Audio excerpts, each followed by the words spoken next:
Hey writers, I'm Renee Latulippe with the Lyrical Language Lab, and this is another Peek and Critique, starting in 10 seconds.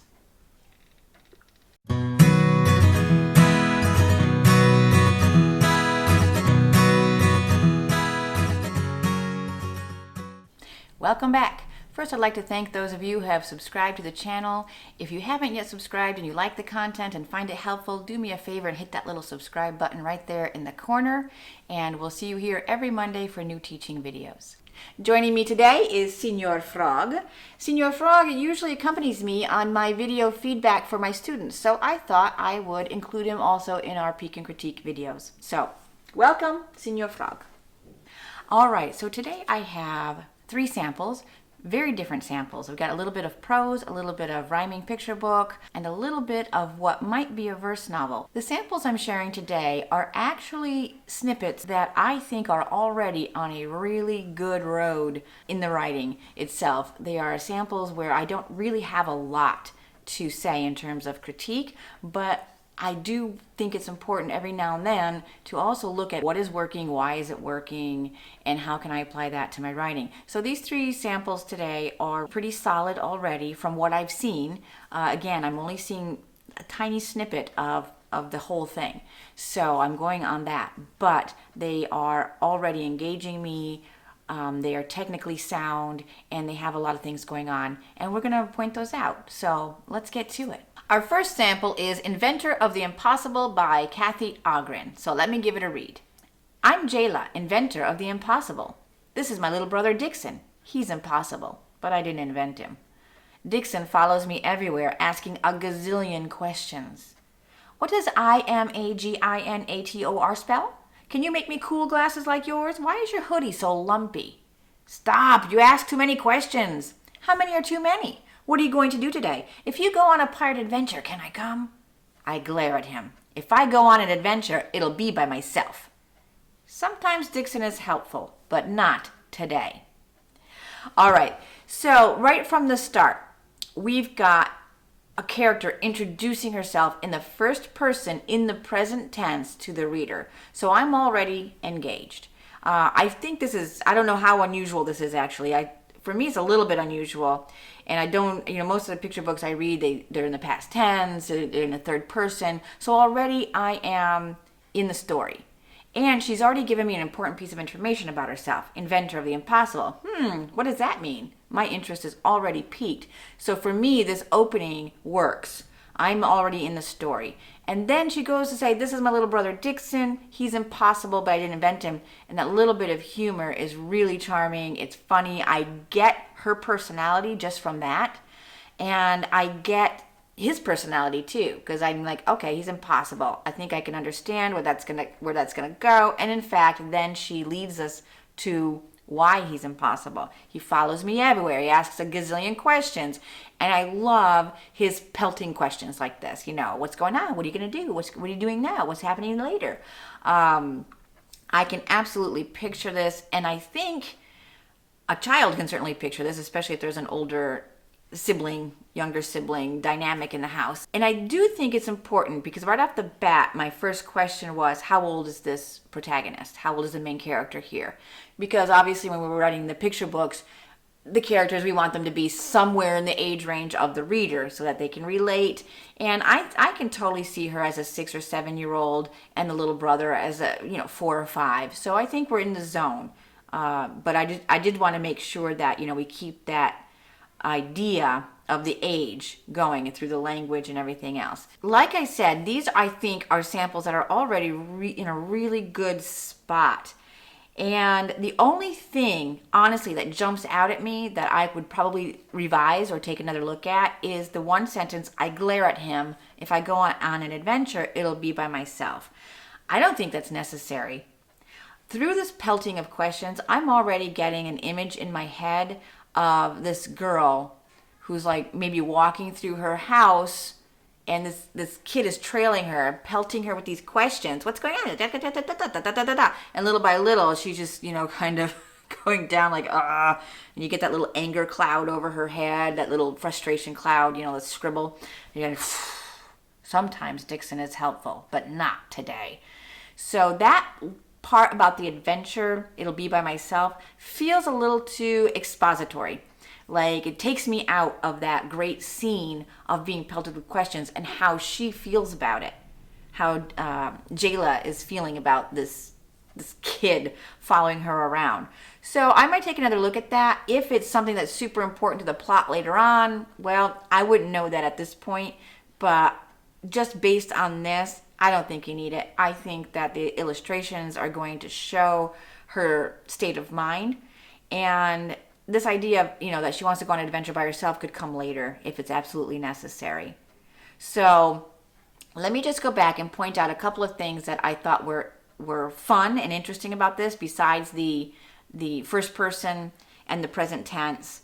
I get a sense immediately of their personalities, as I mentioned. And I get a sense of where this might be going. I get the feeling there's going to be a lot of shenanigans. My interest is especially piqued by, obviously, the idea of the inventor of the impossible. What does that mean? But also things like, why is your hoodie so lumpy? That's a good question. Why would somebody's hoodie be lumpy? What's she having there?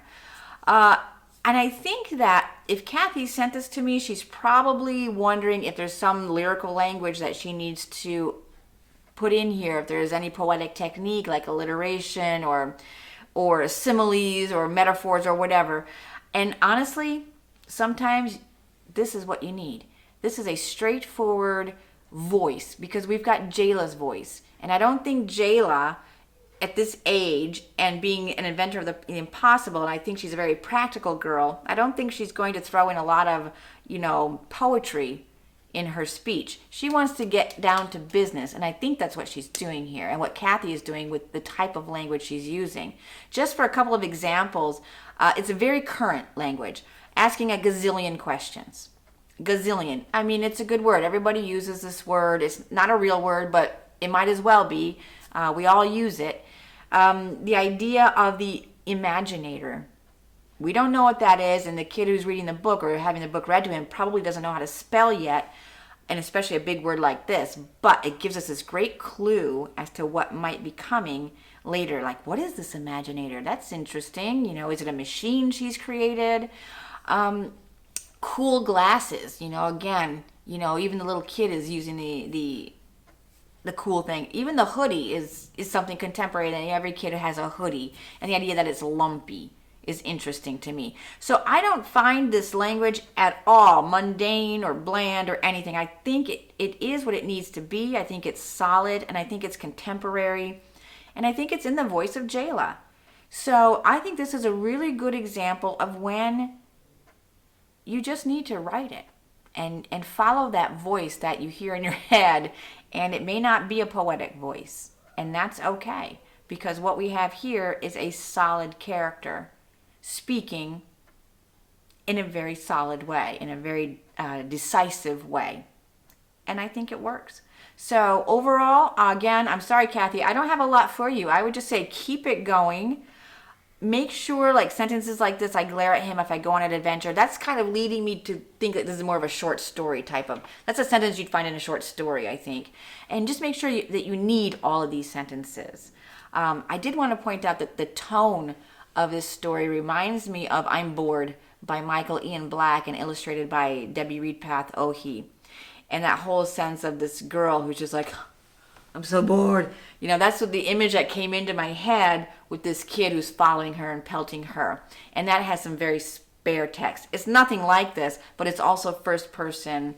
And so it might be a fun mentor text just for that reason and the character of the girl that's bored. So again, Kathy, thank you for sending this in. I think you're on a good path here, so just keep going. So the next sample was sent in by an author who called it a prose picture book. So let's just give this a quick read and see what we've got. It's called Peace Ninja Pie. Where your book bag? Lost. Grandpa studied my face. When people talk, circles and squares come out they mouth. I stare at his triangle hair. That right? I nod. Don't want to say they mean to me at school, Grandpa. Everybody call me Pie, but my name Piru. My favorite color, green. Don't want to say they laugh at me, Grandpa. Call me jelly belly, metal mouth, four eyes. Dumb. I don't belong because I look the way I look, talk the way I talk, see things upside down like I do, colors and shapes turned all round inside my head. Why are you crying, son? Eh? The author wishes to remain anonymous, but I just want to say to him or her that I think this is absolutely beautiful. The voices, since we have two characters here, we have, I'm sorry if I'm saying the name wrong, I'm going to say Piru, and I apologize again if that is incorrect. And so we have Piru and we have Grandpa, and we have two very distinct voices going on here. And of course we have the mode of speaking, which tells us something about these characters. We've got, I love the way that the child speaks in monosyllables. Lost. He nods. You know, I can imagine this conversation happening between Grandpa and the child. I also get an idea of the family life because he's not talking to Mom or Dad, he's talking to Grandpa. There's so much going on in this piece that even though the author sent it in as a prose picture book, I don't think this is a prose picture book. This is a poem.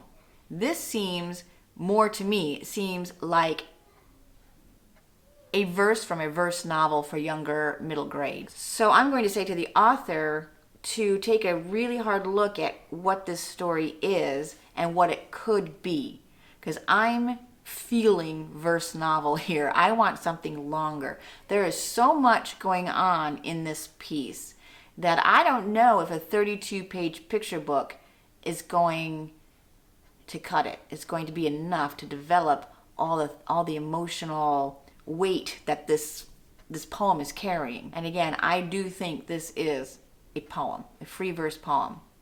I don't think it's prose. So let's just look at some of the language in here, why I think it's poetry, and why I think that maybe a longer format could do this justice. So right off the bat, we've got the mode of speaking that draws me in, that paints characters in my head, and we've got these wonderful pauses built in. You know, where your book bag? Lost. Grandpa studying my face. I already know the relationship. This is a grandpa who knows his grandson. And he studies his face probably on a daily basis to think, what is this kid thinking? Because this kid clearly has a very active inner life, very emotional inner life that he doesn't let out. And we see that in his first monosyllabic response to Grandpa. So there's a lot going on inside this child. And Grandpa knows this. Grandpa is perceptive. And I got all of that from these three little lines. I mean, it's beautiful. When people talk, circles and squares come out their mouth. What an image is that? This child has some issues that need to be addressed. I mean, first of all, this is poetry. This is an image I get immediately. I can just picture this circles and squares coming out of somebody's mouth as this child is trying to understand what they're saying. You know, I mean, that is a really strong image. And then he stares at his triangle hair, his grandfather's triangle hair, you know. So this kid sees shapes. He hears shapes. I'm intrigued. So I want to keep reading.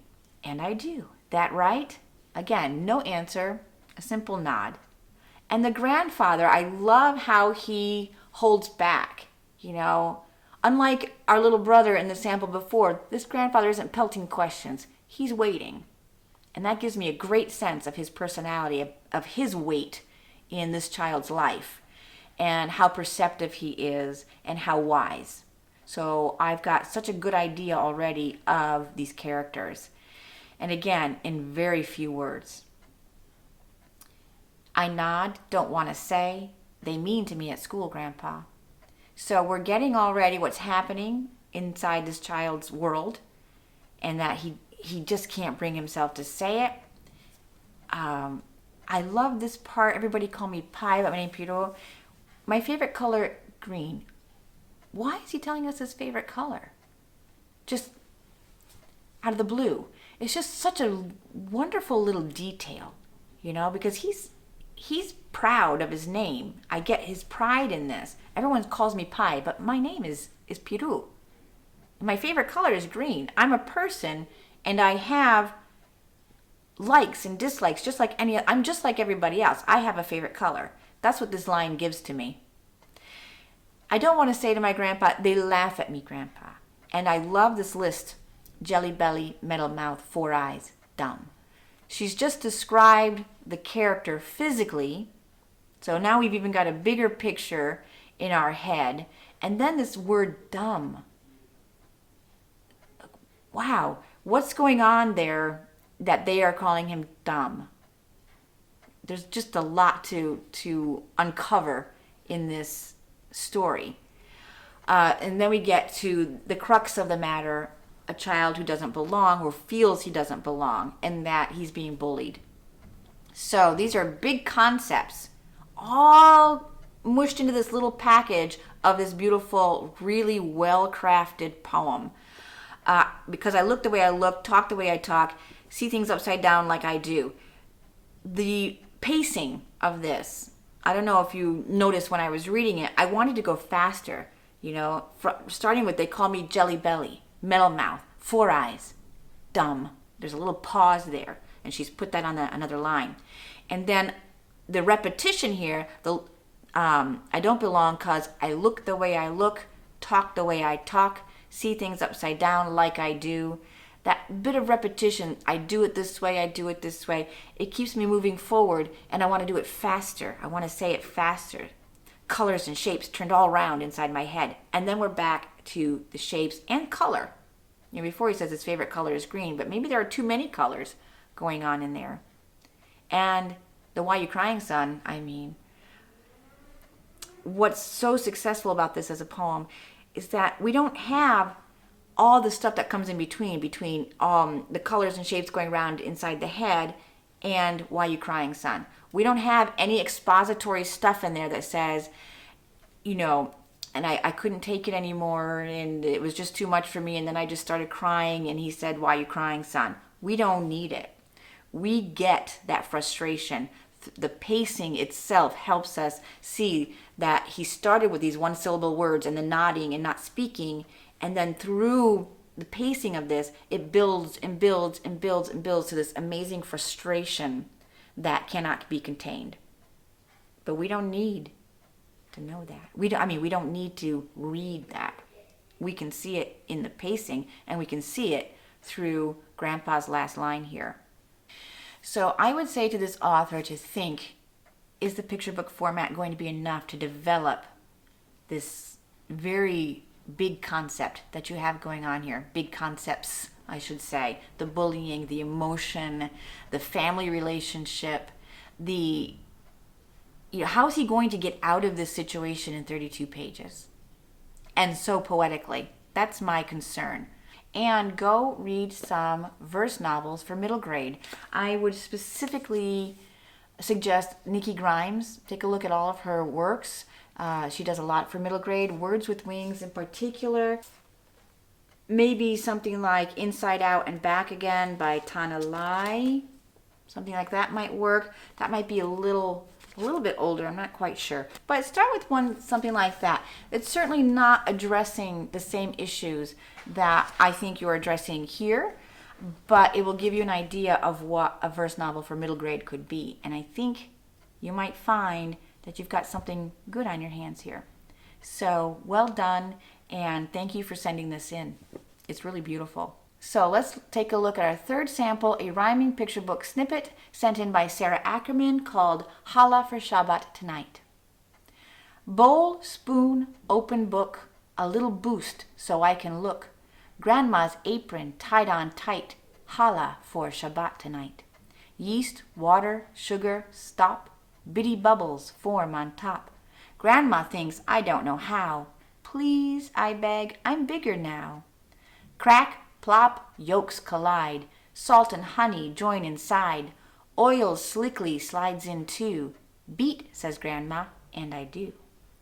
Whirring, swiftly stirring, till ingredients are blurring. Next comes flour, floaty, white, Challah for Shabbat tonight. Push, pull, stretch, slow, helping grandma knead the dough. Plunk it in the bowl to rise, doubling up to twice its size. I love it.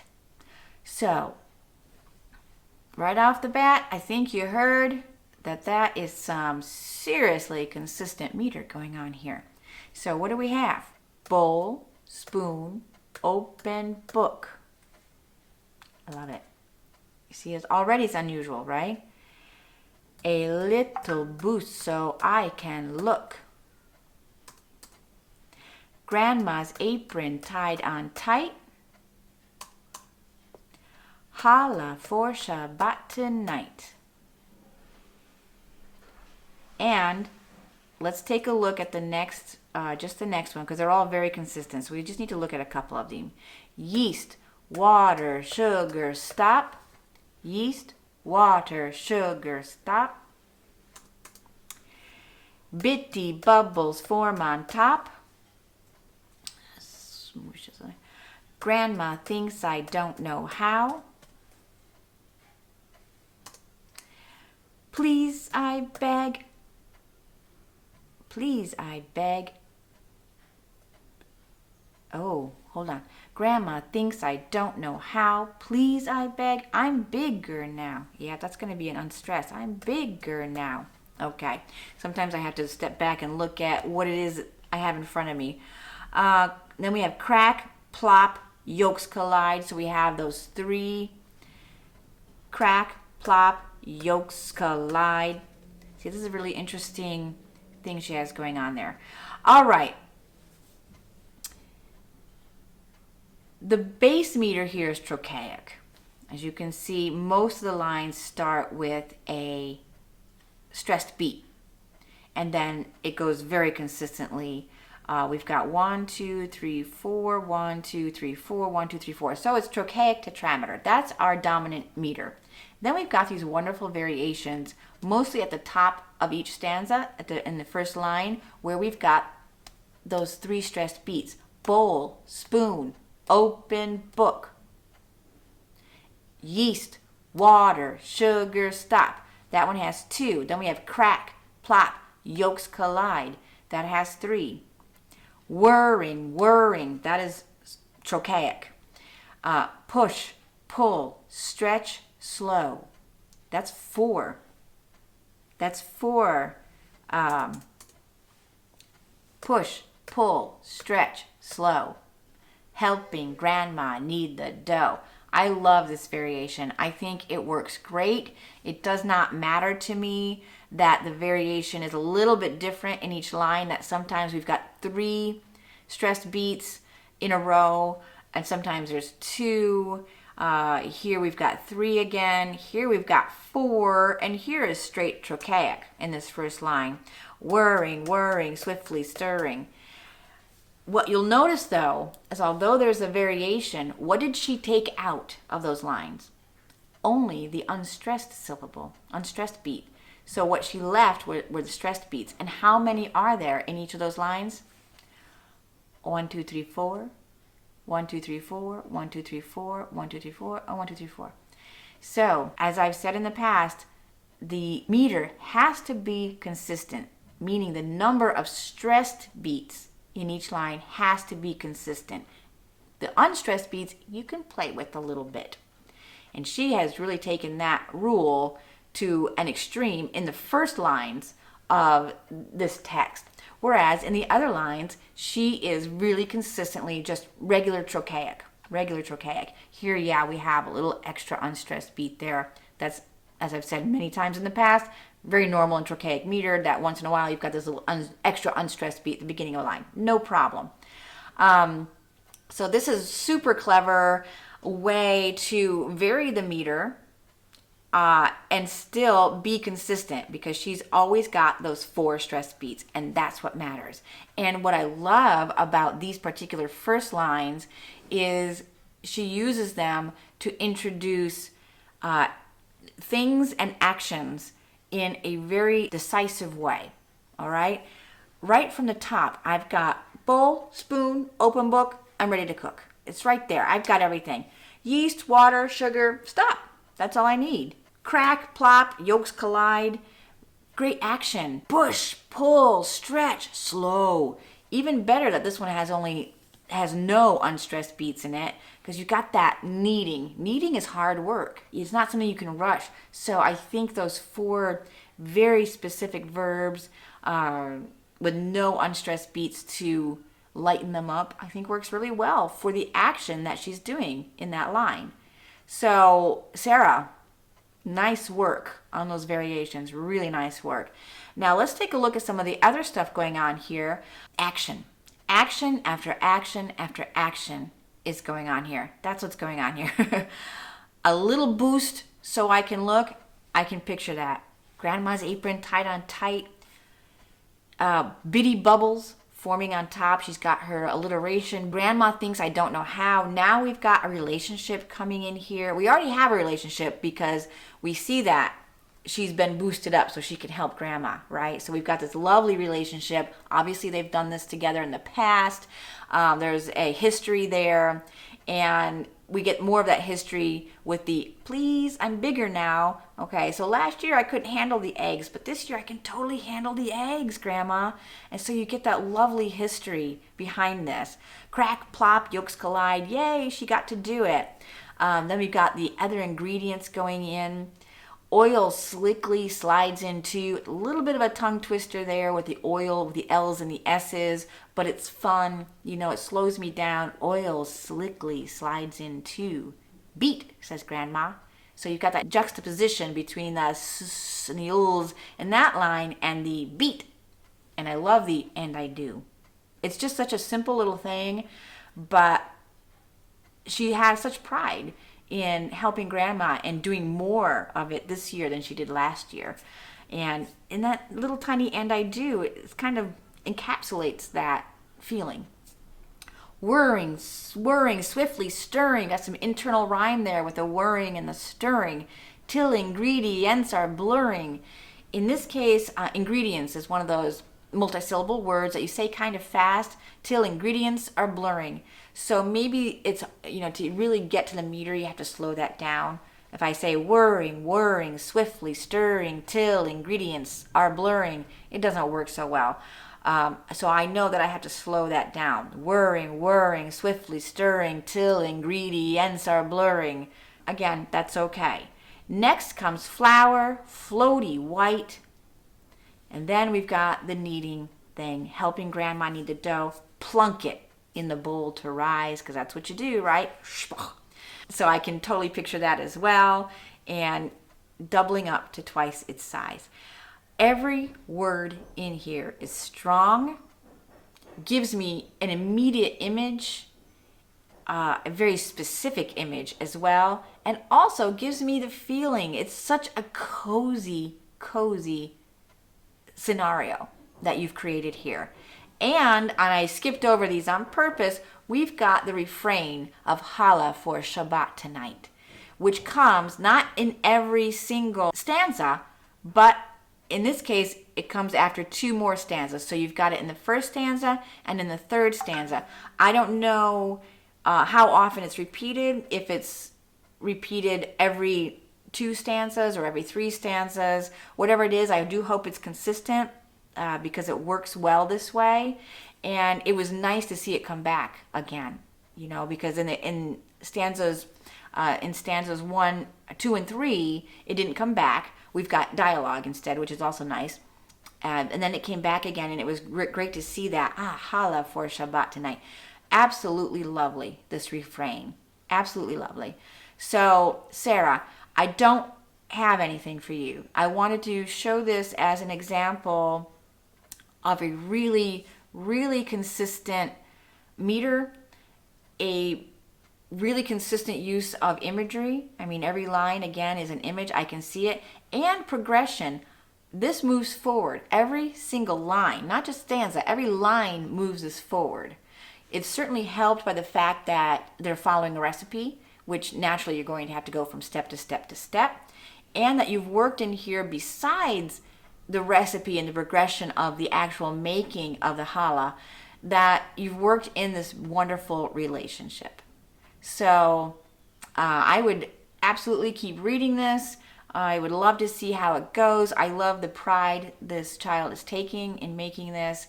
And I love Grandma because she's kind of a silent person, just letting the child take the lead this time. It's her time, right? She's old enough now. Beat, says Grandma. That's all we've got from Grandma so far, and I love that. So I thank Sarah and all of our authors today for sending in these samples. And that's it for Peek and Critique for this week. I do hope that you found it helpful to look at some really solid examples of writing and what they're doing right, and that you found something that you can apply to your own writing as well. Again, if you find this content useful, do hit that subscribe button, and we'll see you here next week.